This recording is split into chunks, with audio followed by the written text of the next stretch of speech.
ඔයාට පුළුවන්ද ඔයාට ප්‍රශ්නයක් ආවහම හෝ ප්‍රශ්න මැදින් යනකොට කිසිම ප්‍රශ්නයක් නැහැ.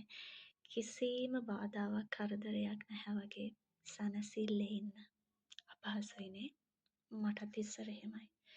මොකක් හරි ප්‍රශ්නයක් තුලින් යනකොට ප්‍රශ්න එනකොට හරියට නිකන් පිස්සියෙක් වගේ හතර වටේටම කෝල් කරනවා. නොකා නොබේ ඉන්නවා. කිසිම එදිනෙදා කිසිම වැඩක් කරන්නේ නැතුව ඉන්නවා. හැබැයි ක්‍රිස්තුස් වහන්සේ තුළට ආවට පස්සේ මට දැන් ප්‍රශ්නයක් ආවහම මම පුදුම සැහැල්ලුවකින් ඉන්නේ. මම හොඳට කාලා පීලා වෙනදටත් වඩා හොඳට වැඩ ටික කරගෙන ඉන්නවා.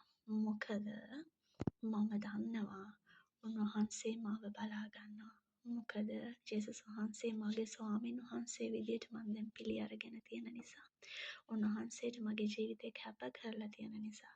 උන්වහන්සේ මගේ සියලුම අලු මං උන්වහන්සේට බාර කරලා තියෙන නිසා. මම දන්නවා උන්වහන්සේ මාව බලා ගන්නවා. මගේ ප්‍රශ්න විසඳනවා. ක්‍රිස්තුස් වහන්සේ තුළට ආවට කියලා ඔයගලන්ට ප්‍රශ්න එන්නේ නැතුව ඉන්නේ නෑ. ප්‍රශ්න එනවා. හැබැයි උන්වහන්සේ ඒ සියල්ලටම උත්තර සපයන්න යනවා. ඒ නිසා පුදුම සැහැල්ලුවකින් ප්‍රශ්න තිබුණත් අපිට ඉන්න පුළුවන්. ඒ නිසා ඔයත් ප්‍රශ්න මැදින් යන කෙනෙක් නම් නැත්තම් ඔයාට ප්‍රශ්න තියෙන කෙනෙක් නම් ඔයත් ක්‍රිස්තුස් වහන්සේ තුළ ඉන්න ක්‍රිස්තුස් වහන්සේට ඔයාගේ සියලුම කරදර සියල්ලක්ම උන්වහන්සේට බාර දෙන්න.